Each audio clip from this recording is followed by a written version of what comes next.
सितंबर 1965। एक खामोश सुबह। लाहौर के पुरसुकून रास्तों पर मौत का खतरा मंडला रहा था। सरहद के उस पार से सैकड़ों टैंक्स लाहौर को मिटा देने के लिए बढ़ रहे थे, लेकिन दुश्मन के रास्ते में एक दीवार खड़ी थी। मेजर अजीज भट्टी।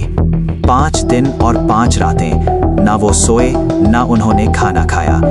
बीआरबी कनाल के किनारे वो अकेले दुश्मन की पूरी फौज के सामने खड़े थे। 12 सितंबर की सुबह दुश्मन का एक गोला सीधा उनके सीने पर लगा। बिनोक्यूलर्स हाथों से छूट गई, धूल उड़ी और सन्नाटा छा गया।